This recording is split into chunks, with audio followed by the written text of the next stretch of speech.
Alright, thanks for joining us again on Black Valley Tactical. Today we have a gun here we're going to just do a quick review on. This is the Smith Wesson Model 41 .22 long rifle. This gun got its start back in 1957 is when it was initially produced. It originally started though in 1947 as what they referred to as the X41 and the X42. And they kind of worked on that for 10 years or so, and in 1957 they came out with the first Model 41. There was 679 of these produced in that year. By 1960 they came out with the Model 41-1, which is uses .22 short, and that was used mostly for international rapid fire competition. There was only 1,000 of those produced. They had a light aluminum slide, which they used for the lower powered .22 short. By August of '63, they came out with a 5-inch heavy barrel, and then there was a bunch of models after that point that were made. In 1992, the Model 41 was discontinued temporarily for a couple of years until 1994 when they came out with the new Model 41, which is what we have here. This particular firearm features a carbon steel barrel and frame. It has interchangeable barrels, which we'll go over in a second. Comes in 5.5 or 7-inch barrels. It has the micrometer click adjustable rear sight and an undercut Partridge front sight. It's got a really nice crisp target trigger on it that's set at between 2.75 and 3 pounds. So it's got a very, very nice trigger on it. There's also a user adjustable trigger stop, which is right behind the trigger there. And those of you who shoot 1911 style pistols will definitely like the fact that you have the 105-degree grip angle here, which is the same as the 1911s. So MSRP on this gun is just over $1,300, although you can find them for about $1,100 or $1,200 new. They also make a Performance Center edition of this gun that sells for about $1,600 to $1,700. The only thing I've seen in terms of a difference between them is you have the removable Partridge front sight, and you've got an integral Picatinny rail on it. Other than that, they're pretty much the same.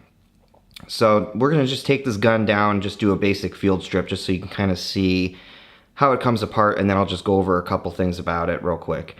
So to take it apart, initially we're going to make sure that the safety's on, which it is.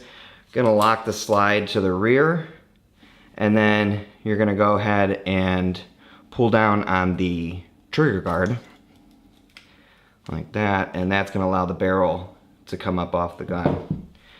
From there, you just simply slide your slide back there, and the rest of it comes apart just like that.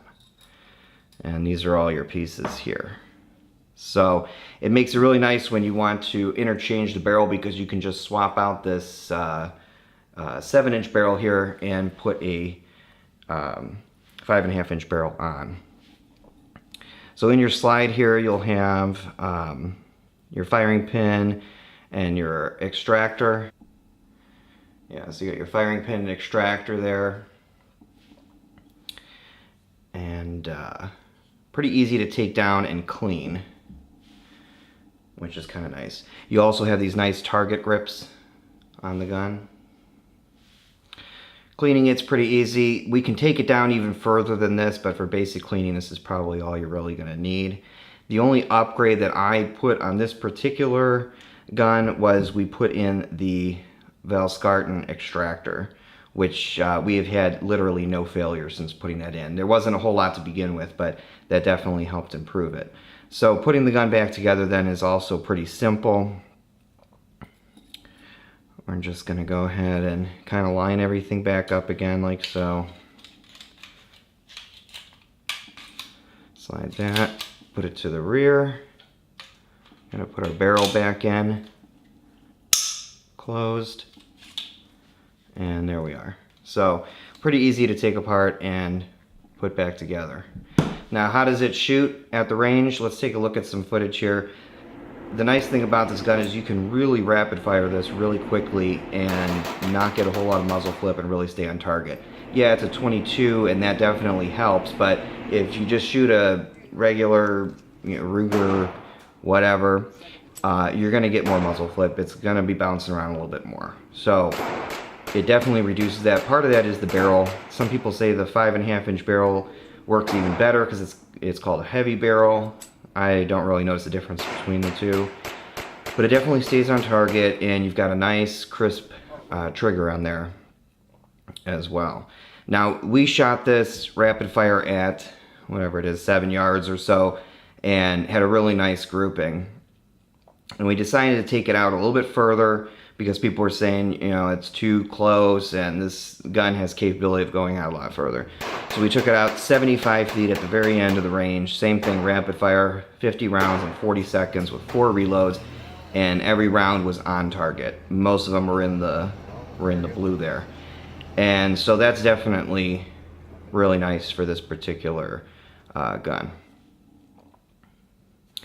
Alright, thanks for checking out this video. If you have any questions, leave them in the comment section below. Feel free to give us a like and a subscribe so you can stay tuned for future videos that we have coming out.